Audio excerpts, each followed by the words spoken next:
Hello everyone, welcome to another session and now we'll be starting with the chapter that is mineral nutrition.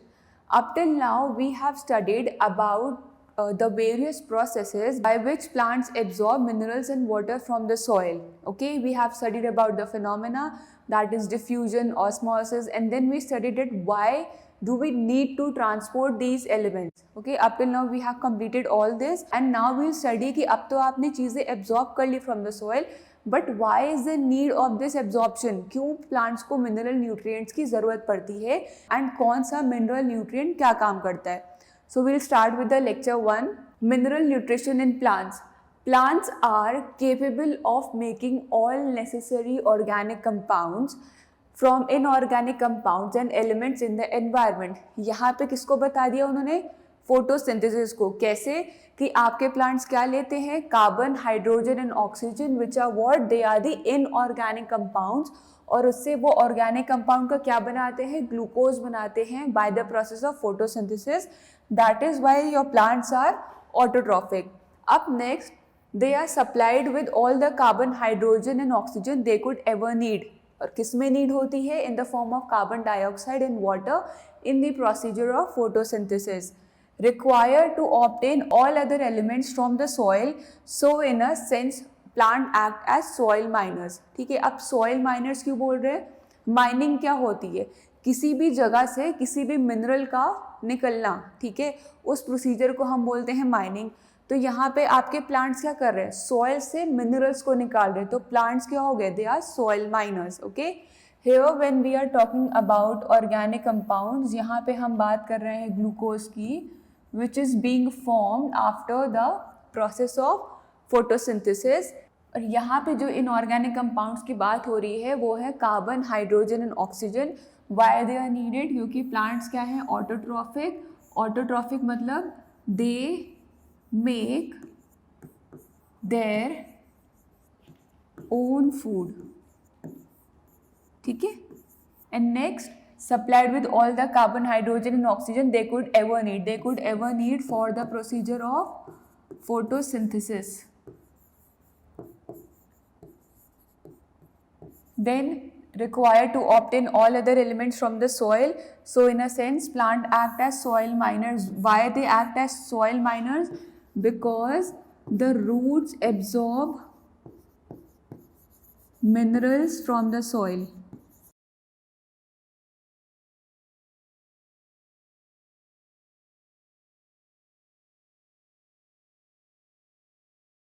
ठीक है, इसीलिए हमें plants को क्या बोला जाता है? सॉइल माइनर्स बोला जाता है. इसीलिए प्लांट्स को ज़रूरत होती है मिनरल न्यूट्रिशन की.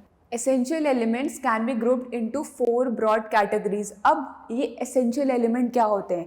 हमने क्या पढ़ा कि प्लांट्स आपका जो है मिनरल्स को एब्जॉर्ब करते हैं. क्यों एब्जॉर्ब करते हैं? क्योंकि प्लांट्स को ज़रूरत होती है मिनरल्स की फॉर डिफरेंट फंक्शन, जैसे कि आपका रूट मैच्योरेशन, स्टेम मैच्योरेशन, आपका सीड्स के अंदर ग्रेनीनेस स्ट्रक्चर आना, या आपका लीफ का green colour for the activation of chlorophyll and for various other processes. क्या होता है? ये जो आपके इनऑर्गेनिक कंपाउंड्स हैं, जैसे कि हो गए मैग्नीशियम, पोटेशियम, फॉस्फोरस, सल्फर, ये आपके सॉइल से मिलते हैं इन मिनरल्स फॉर्म. इसीलिए इनको क्या बोला जाता है? Mineral nutrients. ओके, अब ये 4 कैटेगरीज में डिवाइडेड होते हैं. सबसे पहली है as components of biomolecules and hence structural elements of cell. अब इस लाइन का मतलब क्या है? बायोमोलिक्यूल्स. बायोमोलिक्यूल्स हमें कहाँ मिलते हैं?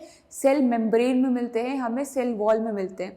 तो कुछ कंपोनेंट्स ऐसे हैं जो आपका ये जो लिपिड की वॉल होती है इसका कंटेंट या इसका कंपोनेंट फॉर्म करते हैं.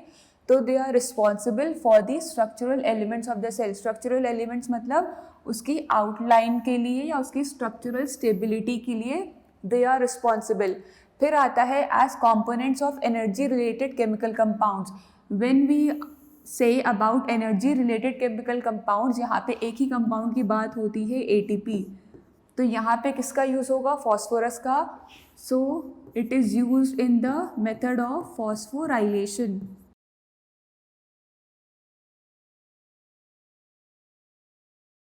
Next is essential elements that activate or inhibit enzymes. Now activate or inhibit enzymes. Activate कैसे करते हैं? आपका जो मैग्नीशियम होता है, it activates the enzyme that is phosphoenol pyruvate. अब दैट इज फॉस्फोइनोल पायरुवेट। और इनहिबिट कैसे करता है? आपका कुछ ऐसे एंजाइम्स होते हैं कि आपका प्लांट में जैसे कोई प्रोसेस हो रहा है फोटोसिंथेसिस का, या आपका रेस्पिरेशन का प्रोसेस हो रहा है, या कोई अदर मेटाबॉलिक एक्टिविटी चल रही है, तो उसका एक नेगेटिव फीडबैक कैसे जाएगा, या वो प्रोसेस इनहिबिट कैसे होगा? For that certain other enzymes are responsible, तो वो उस केमिकल रिएक्शन का इनहिबिशन करते हैं। Then the last is elements that alter the osmotic potential. Osmotic potential, osmotic potential की जैसे ही बात करी तो हमें एक ही चीज़ ध्यान में रखनी है, वो है opening and closing of stomata. ठीक है, अब ये ओपनिंग और क्लोजिंग ऑफ स्टोमेटा के लिए कौन रिस्पॉन्सिबल होता है? पोटेशियम, सोडियम, ठीक है, एंड आपका हाइड्रोनियम। हमें अगर थ्योरीज याद हो तो हमने पोटेशियम आयन थ्योरी, या हमने मॉडर्न हाइपोथेसिस, या हमने sugar starch inter conversion theory पढ़ी थी।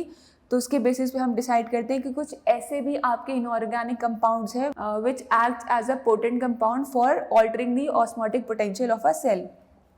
Now after the 4 more broad categories, coming to the next is कि हमें क्यों इन एलिमेंट्स की क्राइटेरिया को डिवाइड करना पड़ा। Now criteria behind that is कि the element must be absolutely necessary for supporting normal growth and reproduction. Normal growth and reproduction पे हम इतना एम्फोसाइज क्यों करें? क्योंकि अगर उस एलिमेंट की डेफिशिएंसी हो गई तो your plants will be in a stunted growth. अब ये स्टंटेड ग्रोथ क्या होती है? आपका प्लांट की जो पर्टिकुलर हाइट होती है, फॉर एग्जांपल आपके श्रब्स हैं या आपके हर्ब्स हैं, वो और स्टंटेड ग्रोथ में आ जाएंगे। ठीक है, तो they should take part in normal growth, they should take part in reproduction, not precisely reproduction, but कुछ एलिमेंट्स आपका ये करते हैं कि वो आपका फर्टिलाइजेशन में हेल्प करते हैं, कुछ आपका मैच्योरेशन ऑफ एंथर में हेल्प करते हैं, कुछ आपके हेल्प करते हैं meristematic activity and cell division में। In the absence of elements, the plants do not complete their life cycle or set the seeds. Do not complete their life cycle क्यों? क्योंकि अगर सेल डिवीजन में आपका कोई element काम कर रहा है और इस एलिमेंट की डेफिशिएंसी हो गई, तो सेल डिवीजन तो हो गई ही नहीं, तो प्लांट की ग्रोथ भी क्या होगी? वहीं पे स्टॉप हो जाएगी और उसकी लाइफ साइकिल क्या होगी? रिड्यूस हो जाएगी। और अभी मैंने बताया कि कुछ आपके एलिमेंट्स ऐसे भी होते हैं which help in fertilization of what? Seed. तो अगर वो एलिमेंट ही नहीं है तो आपका सीड का फर्टिलाइजेशन भी नहीं होगा। Then the next is the requirement of the element must be specific. Now why it should be specific? ऐसा नहीं होना चाहिए कि अगर वो एलिमेंट प्रेजेंट नहीं है तो किसी सेकेंडरी एलिमेंट को हम उस जगह पे लाके वो प्रोसीजर कंप्लीट करा सकते हैं, ऐसा पॉसिबल नहीं होता। That is why these elements have to be specific and not replaceable by another element. अगर पोटेशियम की वजह से आपका स्टोमेटा ओपन और क्लोज हो रहा है, अगर उसके बेसिस पे हमारा मॉडर्न थ्योरी है, तो ऐसा हो नहीं सकता कि अगर पोटेशियम ना हो तो वहाँ पे कैल्शियम जाके स्टोमेटा की ओपनिंग और क्लोजिंग कर देगा। That is why they are specific and they are not replaceable by another element. In other words, efficiency of any one element cannot be met by supplying some other element. Okay, the element must be directly involved in the metabolism of the plant. Now why directly involved? Photosynthesis में कौन सा element involve हो रहा था आपका? Carbon, hydrogen, oxygen. Now they are directly involved in the process of photosynthesis. How? In the form of carbon dioxide, in the form of water, in the form of oxygen. फिर next आपका आता है magnesium. Magnesium is directly involve with the activation of chlorophyll. फिर कौन सा आता है? Phosphorus. Phosphorus is directly involve in phosphorylation. तो उससे क्या होता है? आपको एनर्जी मिलती है, और एनर्जी मिलती है तो क्या होता है? प्लांट्स की मेटाबॉलिक एक्टिविटीज होती हैं। Now nutrition in plants, the roles of minerals in plants nutrition क्या होता है? Structural role includes its involvement in the formation of various components of cell. अभी मैंने बताया कि आपके जो कुछ सर्टेन मिनरल्स होते हैं they form the part of a cell membrane. क्यों? क्योंकि वो उन बायो मॉलिक्यूल्स का पार्ट होते हैं, तो they are taking part in the structural role. अब ये स्ट्रक्चरल रोल में जब पार्ट लेते हैं तो ये 3 तरह से फंक्शन करते हैं। The first is electrochemical role. Electrochemical नाम से पता चल रहा है कुछ आयनिक एक्सचेंज होगा। अब आयनिक एक्सचेंज होगा तो यहाँ पे कौन आएगा? पोटेशियम आएगा, हाइड्रोनियम आएगा, और कौन आएगा? क्लोरीन आएगा। तो electrochemical role involves balancing of ionic charges and stabilization of proteins and other macromolecules. Stabilization of proteins and other macromolecules मतलब एक पोटेंशियल, एक ऑस्मोलैरिटी को मेंटेन करना. After that comes the catalytic role. Catalytic role is its involvement as coenzyme or as cofactor in enzyme reactions. कैसे आपका कोई भी enzyme का इनिबिशन, आपका किसी भी एंजाइम का एक्टिवेशन या आपका किसी भी रिएक्शन का इनिशिएशन और उसका स्टॉपेज कौन डिसाइड करता है? ये पर्टिकुलर न्यूट्रिएंट्स. तो ये किस फॉर्म में होते हैं? कैटलिस्ट के फॉर्म में होते हैं. तो इसीलिए इनका क्या होता है? Catalytic role in its involvement. अब आपने पढ़ लिए मिनरल न्यूट्रिएंट्स. मिनरल न्यूट्रिएंट्स हमने देख लिया, आपका सॉइल से एब्जॉर्ब हो गए. एसेंशियल होते हैं, नॉन एसेंशियल होते हैं. एसेंशियल वो होते हैं which can not be replaceable, they are necessary by the plants और प्लांट्स इसको खुद से प्रोड्यूस नहीं कर सकते. नॉन एसेंशियल एलिमेंट्स क्या होते हैं? They are easily found in the soil. ठीक है, अगर ये ना भी मिले तो प्लांट्स पे इतना कोई खास डिफरेंस नहीं आता, but they play some or the other role in the formation of a plant. फिर हमने अभी ये देखा कि आपका जो मिनरल न्यूट्रिएंट्स है they were divided into certain categories. They should be specific and they can not be replaceable. अब सॉइल से आपका मिनरल तो हमने एब्जॉर्ब कर लिया, ऑर्गेनिक है, इनऑर्गेनिक है, कितना परसेंटेज ऑफ मिनरल है, this is determined by the process known as ash analysis. तो ऐश एनालिसिस, अगर हम इस वर्ड को ब्रेक करें तो ही हमें समझ में आ रहा है. ऐश मतलब जब आप किसी चीज़ को बर्न कर दें तो जो रेजिड्यू बचता है उसे हम बोलते हैं ऐश. एनालिसिस किसकी होगी? जो हमें रेजिड्यू मिला. तो हमें एनालिसिस करना किसका है? मिनरल न्यूट्रिएंट्स का. और किस में एनालिसिस करना है? प्लांट्स में. तो ऐश एनालिसिस हम करते हैं प्लांट्स का. कब? जब हम उसे बर्न कर देते हैं और हमें क्या मिल जाता है? रेजिड्यू. तो इसमें आपको कुछ चीज़ें याद रखनी है. सबसे पहला, that the plant is heated eight a temperature of 600 degree Celsius. तो जब आप प्लांट को 600 डिग्री सेल्सियस पे हीट करेंगे तो आपका उसके बाद क्या मिल जाएगा? रेजिड्यू मिल जाएगा. और स्पेसिफिकली हम बात करें तो हमको क्या मिल जाएगी? ऐश. फिर अब अगर ऐश है और टेम्परेचर है तो कुछ ऐसे सब्सटेंसेस भी होंगे ना जो वॉलेटाइल होंगे. तो कार्बन, हाइड्रोजन एंड ऑक्सीजन, ये आपके ऑर्गेनिक कंपाउंड्स हैं. ये आपके इस ऐश एनालिसिस में नहीं मिलते हैं. क्यों नहीं मिलते? क्योंकि ये आपका वॉलेटाइल फॉर्म में क्या होते हैं? इस ऐश से इवेपोरेट हो जाते हैं. कार्बन डाइऑक्साइड के फॉर्म में, वाटर है, और ऑक्सीजन के फॉर्म में. तो इसीलिए ऐश एनालिसिस में आपको ये ऑर्गेनिक कंपाउंड्स नहीं मिलेंगे. कौन से? Carbon, hydrogen and oxygen. फिर आपका जो भी आपको कंपाउंड मिलते हैं they all are inorganic compounds. For example potassium, magnesium, sulphur, phosphorus, boron, nitrogen etcetera. Okay.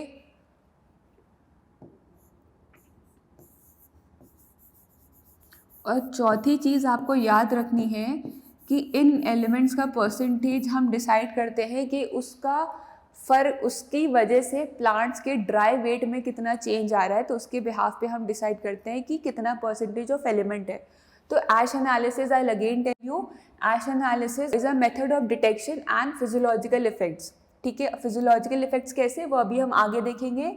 Ash analysis में क्या करते हैं? The plants are burn at a temperature of 600 degree Celsius. तो जो भी आपका रेजिड्यू या ऐश आता है उसमें हम एनालाइज करते हैं कि कौन कौन सा मिनरल कितने परसेंटेज में है. लेकिन उसमें क्या होता है कि आपके जो ऑर्गेनिक कंपाउंड्स हैं ये नहीं मिलते बिकॉज ये इवेपोरेट हो जाते हैं एंड ये वॉलेटाइल होते हैं. कौन कौन से? Carbon, hydrogen and oxygen. But other inorganic compounds with macro और माइक्रो, जैसे पोटेशियम, मैग्नीशियम, सल्फर, बोरॉन, ये सब आपके उस ऐश एनालिसिस में मिलते हैं. और हम ये डिसाइड करते हैं कि उनका प्लांट्स के ड्राई वेट में कितना फ़र्क आ रहा है. तब हम बताते हैं कि उनका परसेंटेज कितना है.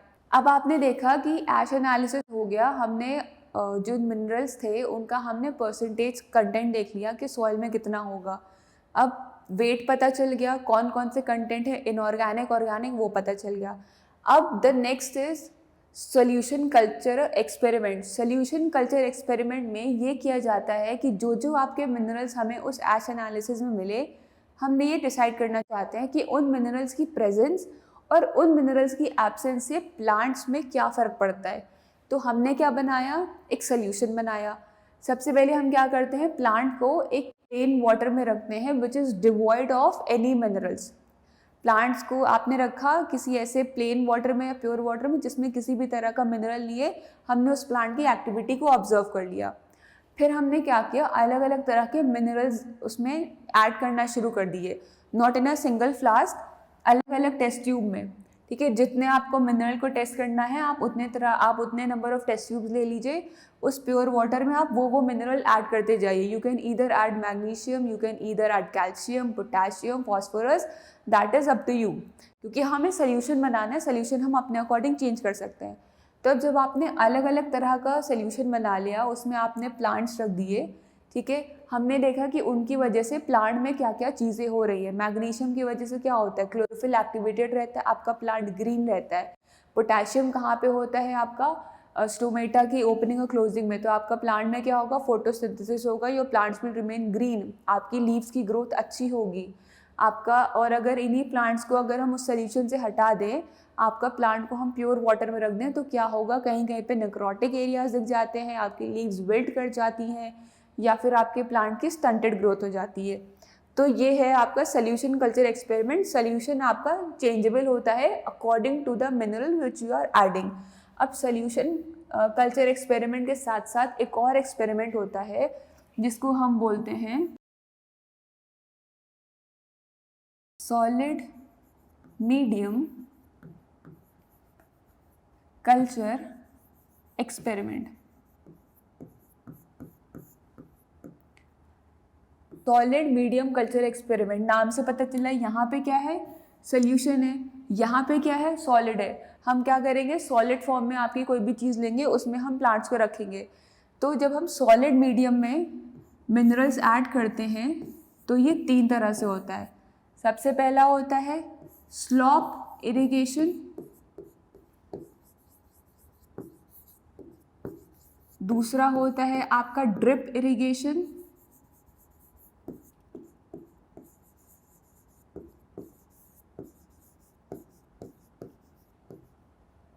and third is your sub irrigation।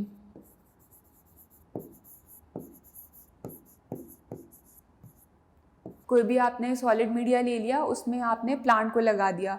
फिर सबसे पहला आपने वर्ड, जैसे आप वर्ड को ही देखिए, इरिगेशन। हम इरिगेट कब करते हैं, जैसे सॉइल में धीरे धीरे पानी जाता है तो हमें क्या आता है, हम वाटर इरिगेशन करते हैं। किसी भी सॉइल में वाटर का पर्कुलेशन हो टाइम टू टाइम, तो वो क्या होता है, इरिगेशन होता है। तो उसी तरह से सॉलिड मीडियम में अब हम न्यूट्रिएंट डालेंगे तो वो क्या होगा, उसका इरिगेशन होगा। And it is of 3 types. The first one is slope irrigation. हम अपर सरफेस पे थोड़ा थोड़ा करके मिनरल डालते रहते हैं, only on the upper surface, तो that is slope irrigation. Drip irrigation is similar, जैसे ड्रिप चढ़ती है तो ड्रॉप बाय ड्रॉप आपका मिनरल ऐड होता है, तो दिस इज ड्रिप इरिगेशन, कि आपका ड्रॉप बाय ड्रॉप सॉइल में मिनरल ऐड होगा। Third is your sub irrigation, sub मतलब नीचे, तो जो भी आपका सॉलिड मीडिया है उसमें हम नीचे से जो भी मिनरल न्यूट्रिएंट की सप्लाई करेंगे in the form of solution, that is sub irrigation. Now why these experiments were done, पहले तो हमने ऐश एनालिसिस करके पता कर लिया कि हाँ भाई ऑर्गेनिक और इनऑर्गेनिक कंपाउंड है। फिर हमने इन एक्सपेरिमेंट से पता कर लिया कि हाँ जो भी हमें ऑर्गेनिक और इनऑर्गेनिक कंपाउंड्स मिले हैं उनकी प्रेजेंस और एब्सेंस से प्लांट पे इफेक्ट पड़ रहा है। कैसे इफेक्ट पड़ रहा है, या तो उनकी डेफिशिएंसी से सिम्टम्स आ रहे हैं या उनकी एक्सेसिव अमाउंट से प्लांट में सिम्टम आ रहे हैं। तो मतलब जो भी आपके मिनरल न्यूट्रिएंट हैं, दे हैव डायरेक्ट और indirect effect on the plant growth and its metabolism. Now coming to the next, hydroponics.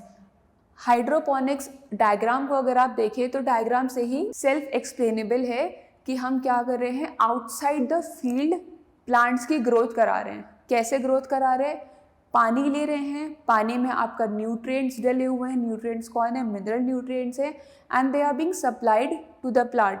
Now this word hydroponics, ये आपका सबसे पहले बताया था a German botanist Julian von सैक्स। He was a German botanist. He told the procedure of hydroponics. इन्होंने ऐसा बताया कि ऐसा भी पॉसिबल है that the plants can be grown outside the field in a solution.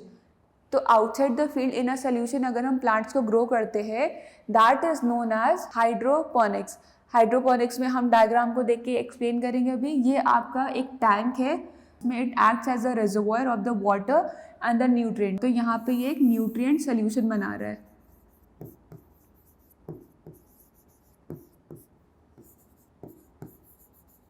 इसीलिए हम इसको क्या बोल रहे हैं, न्यूट्रिएंट पंप बोल रहे हैं. उसके एक एंड से यहाँ से आपका the nutrient solution is being supplied to the plant. And one more thing you have to remember कि आप जो भी न्यूट्रिएंट सोल्यूशन हाइड्रोपोनिक्स में यूज़ करते हैं, it has to be aerated always. Aerated always मतलब उसमें हमेशा एयर रहनी चाहिए, और एयर रहनी चाहिए इसी वजह से यहाँ पे क्या है, एयर पंप लगा हुआ है. अब ये न्यूट्रिएंट सोल्यूशन है आपका, it is acting as a reservoir. ये आपका एयर पंप है, यहाँ से आपका प्लांट्स में the solution is being given. See, ये इसे हम ग्रो ट्रे क्यों बोल रहे हैं, क्योंकि यहीं पे आपका प्लांट्स लगे हुए हैं, यहीं पे आपका न्यूट्रिएंट सोल्यूशन जा रहा है एंड द प्लांट्स ग्रो. ये प्रोसीजर फॉलो किया गया. फिर काफ़ी एक्सपेरिमेंट्स किए गए जिसमें हमने कुछ मिनरल्स को ऐड किया, कुछ मिनरल्स को रिमूव किया, उनका इफेक्ट्स ऑब्जर्व किया, and then this hydroponics was acceptable. और आज के टाइम में ये यूज़ होता है to grow tomatoes, to grow cucumbers and lettuce. जो हमें चीज़ें एक्सेसिव अमाउंट में चाहिए होती हैं, उनके लिए हम अभी भी हाइड्रोपोनिक्स यूज़ करते हैं. Now this hydroponics is of 3 types. The first one is the tank system hydroponics. Tank system hydroponics में क्या होता है कि आपका जो वाटर पंप है, it is consisting of the nutrient solution.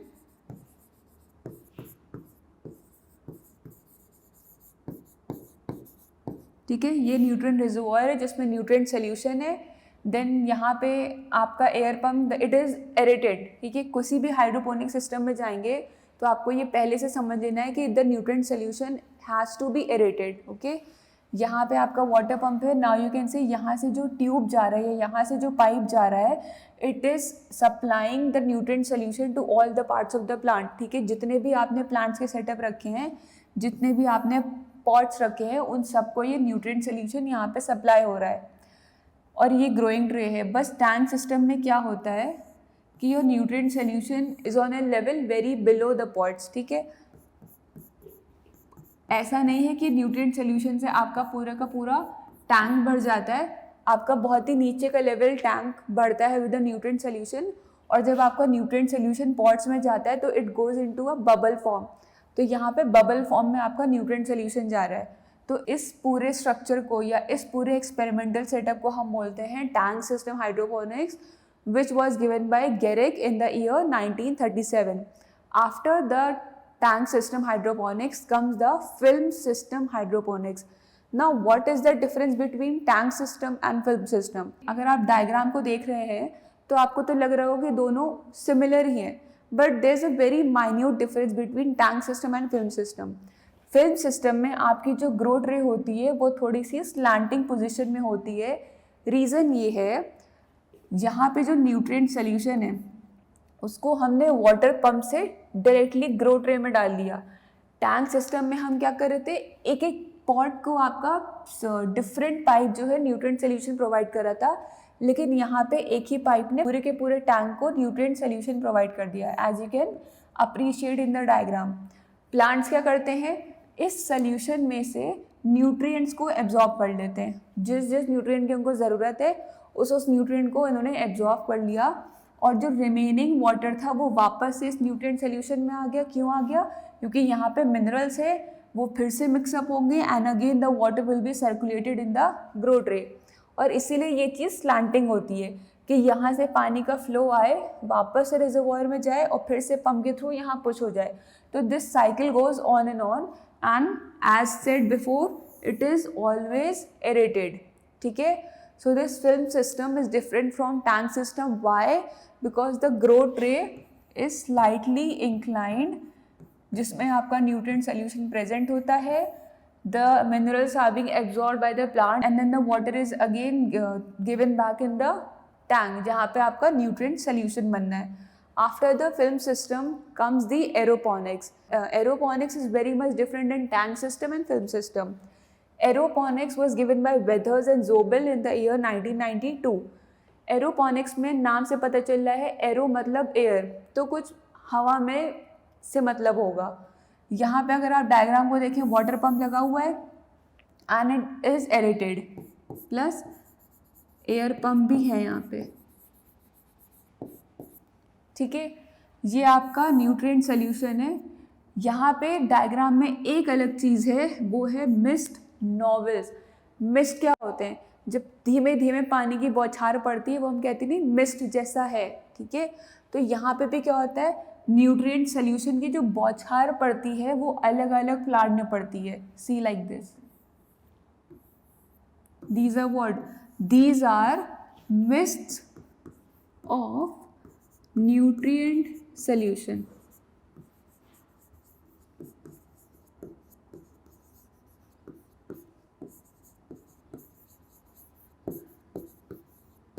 Mist of nutrient solution है. ये आपका कहाँ है? हवा में है ये water droplets, and that is why this phenomena is known as aeroponics. So concluding with today's session, हमने पढ़ा कि why the mineral nutrients are important, किस किस तरह के होते हैं. आपका एसेंशियल एंड नॉन एसेंशियल होते हैं. They were divided into 4 categories. आपके जो भी एसेंशियल एलिमेंट्स होते हैं they are important, they are specific and they can not be replaced by any other element. लेकिन अगर ये एलिमेंट्स नहीं होते हैं तो उनकी वजह से क्या होती है, डेफिशिएंसी भी हो सकती है. बट अगर ये एलिमेंट ज़्यादा है तो उनकी वजह से क्या होता है, तब भी प्लांट्स की ग्रोथ पे इफेक्ट पड़ सकता है. These elements are directly associated with the metabolism of the plant, with the phenomena जैसे कि photosynthesis हो गया, phosphorylation हो गया. After that we studied कि हाँ ये mineral nutrients आपका soil में मिल रहे हैं, तो कितने परसेंटेज है ये प्लांट में. उसके लिए हमने क्या किया, एश एनालिसिस कर दिया जिसमें the plant was burned eight a temperature of 600 degree Celsius. फिर हमें जो रेजिड्यू मिला हमने उसको एनालाइज कर लिया एंड देन हमने देखा कि कितना परसेंटेज है जो आपका ड्राई वेट ऑफ प्लांट पे इफेक्ट कर रहा है. फिर हमने देखा कि हाँ ठीक है, ये मिनरल्स है, ये ऑर्गेनिक और इनऑर्गेनिक कंपाउंड है. अब इनकी प्रेजेंस और एब्सेंस से प्लांट में किस तरह का डिफरेंस आ रहा है, उसके लिए हमने किया solution culture and solid medium culture experiment. This solid medium culture experiment was of 3 types. The first one was the slop irrigation, the next was drip irrigation and the third one was sub irrigation. अब हमने soil culture experiment, sub irrigation, mineral nutrient का analysis सब कर लिया. फिर हमने देखा कि हाँ ऐसा भी पॉसिबल है कि आउटसाइड द फील्ड आपकी प्लांट की ग्रोथ कराई जाए. क्यों? Because the need is much more जितनी पहले थी. हायर स्केल पे प्लांट प्रोडक्शन करना है, तो हायर स्केल पे प्लांट प्रोडक्शन के लिए आर्टिफिशियल मेथड्स निकाले गए. The one which was introduced by Julius von Sachs and it was known as hydroponics. Now that hydroponics का मतलब है एक न्यूट्रिएंट सोल्यूशन मीडियम में आपका प्लांट्स की ग्रोथ कराना. ठीक है, it was of 3 types. The first one was the tank system, the second one was the film system and the third one was the aeroponics. By this we come to the end of this session. Thank you so much.